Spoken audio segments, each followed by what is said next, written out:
That's Kong. He's king around here. He's God to these people. Kong is film history. It's what blew open the doors for so many people on what was possible or imaginable with cinema. What we're doing is trying to pay homage to that and then create something incredible and new and fresh. When we first started talking to Jordan about the project, he really emphasized how much Kong is so unique as far as what he represents, not only as a character, but as a technological innovation with each iteration of him that's been out there. This Kong is completely new. The scale with which he's been conceived is vast.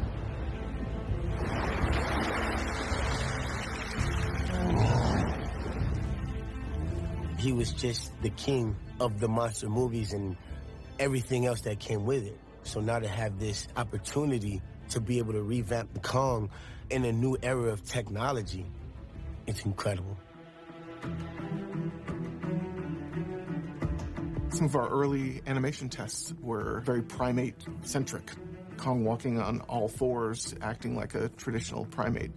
The director immediately responded with, "Whoa guys, this character is not a gorilla. This is a evolutionary offshoot between man and gorilla, kind of a Neanderthal."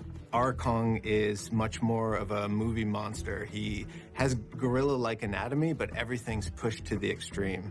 He has a much more prominent chin, and his lips are more defined. It meant we really had to blend what we saw in the human reference and what we saw in the gorilla reference. We modeled and showed it to Jordan. He's like, push it further. He really drove back towards a lot of the key elements of that 33 Kong.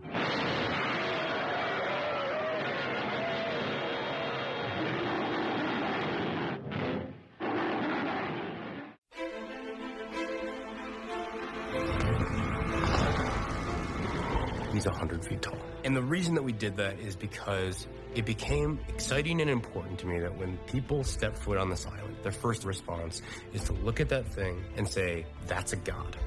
Our Kong is closer to the 33 version of the character. With that comes a lot of different challenges.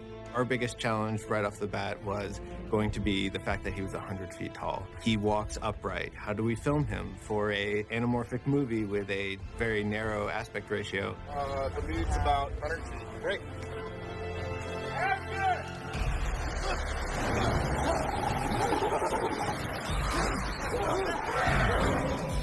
A lot of times we would use a program that we've developed here at ILM called CineView, where you can load up Kong on an iPad.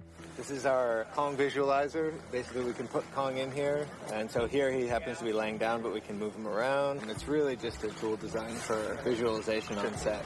To help poor hampered camera operators figure out what to do. He's probably one of the densest models we've built. I think it was over 500,000 polygons, almost half of the polygons in the face, because in the close-up shots, you see every detail, all the wrinkles. So we wanted to have the resolution in the face. We have shots of Kong that go right into his eye. So we knew that his skin textures and his eyes, they all had to hold up to very, very extreme close-ups. A lot of shots were just going to be his foot or just his hand. At 100 feet tall, we were going to be seeing every single part of him in detail.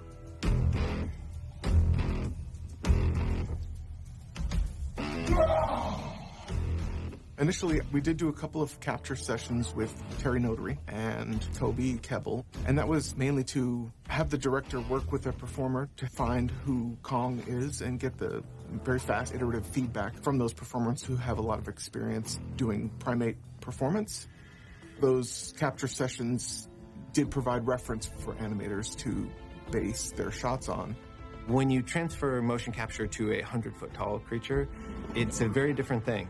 And we ended up keyframing a lot of the film. Keyframe animation puts the majority of the responsibility for creating a performance in the animator's hands. We have to give the animators a control system so they can actually animate him. Once we got the animation back, we had a muscle system underneath, so we would simulate those muscles. And then we would have another layer, which is like skin, which would simulate with the muscles, so you could see the muscles underneath the skin slide around. like the shoulder blades. You can see shoulder blades move and they slide under the skin. And then after we had all that, then we would actually have the hair. He's covered by about 19 million hairs. You can sort of do an initial distribution of those through the software, but a lot of the detail styling and sculpting of the hair is all done by hand. You know, we had 2 artists working on it for almost a year, just on getting all the different styles and looks to his hair. Most of our time was actually spent trying to figure out how to mess up his fur. Through the course of the film, he accumulates damage, and also how do we get him wet? And that was something we hadn't really done before with so much fur and water interaction.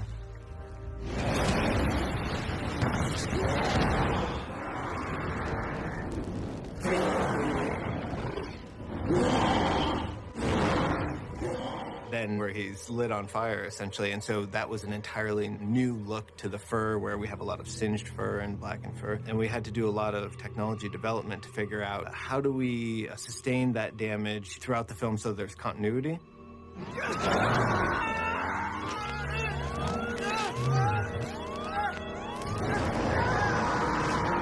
Kong's scale really demands a lot of time to convey a sense of scale, and you also can use that time for these transition moments. The emotional, quiet moments are more difficult and time-consuming to get right than the broad action beats. The options are almost limitless as to how an emotional performance can be delivered.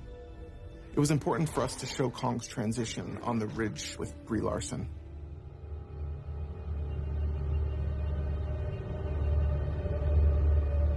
I think there's something really beautiful about the fact that Kong is king, and yet he doesn't choose to use that power in a way that's harmful.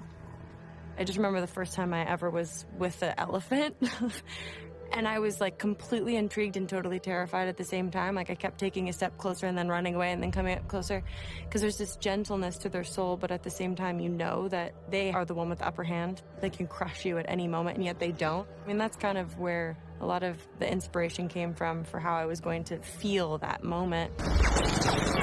Kill this son of a bitch. In the past, Kong has really gotten the best of by airplanes, so the director wanted to take the opportunity to kind of give Kong the upper hand. Let's show the audience what it would look like if Kong was in control of the battle. I think that the take that Jordan took on this was very interesting. He put him into Vietnam, Apocalypse Now type of scenario. I think it made it visually interesting, a little bit grittier, that kind of throwback to Heart of Darkness sort of feel to it.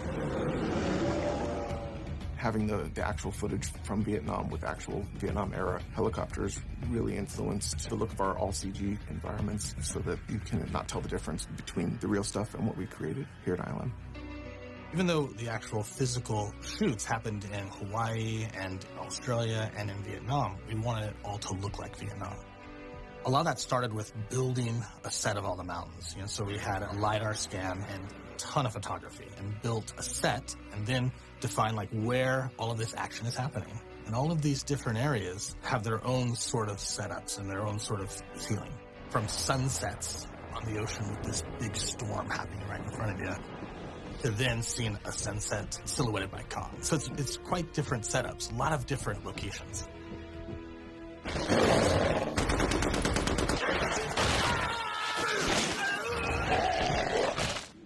The skull crawlers, it was a real challenge to sort of figure out the anatomy of that creature. The director came to us with the idea that the top of his body and the rib cage should be sort of translucent. You could see the bones through it. So normally we will build geometry inside the body to help with the simulation, but they're not meant to be seen.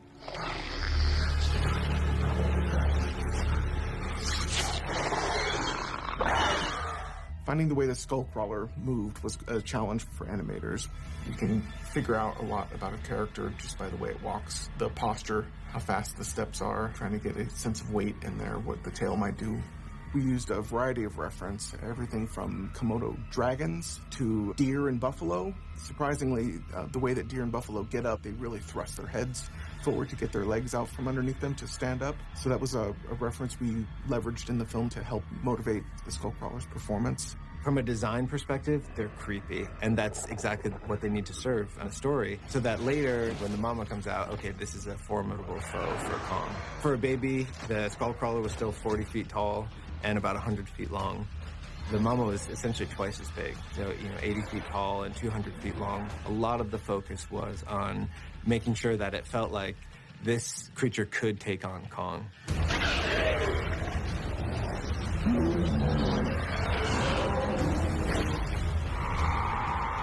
A huge challenge for that battle was creating fight moves that felt like animal behavior, not too human looking. You didn't want Kong throwing kicks or anything like that, so you're kind of limited with what type of moves that they can do on one another, and then you also want to take into consideration what their abilities are just based on their design, and then seeing all of that take place, splashing up water and mud. It was intense. The creatures are throwing each other into mountains and throwing each other into the water. You have to make the environment live up and be something that's suitable for this to happen. That integration with water and the characters happens within the effect department. We, in the environment group, since we're creating everything that happens outside of that center stage, we have to work really closely with those guys to make sure that our water lines line up. With two creatures, it was a constant having to work out how to get them to interact with the environment properly. To make it look real, it takes quite a bit of effort. The complexity of what's in each of the shots was extraordinary. Every shot is really designed for maximum impact.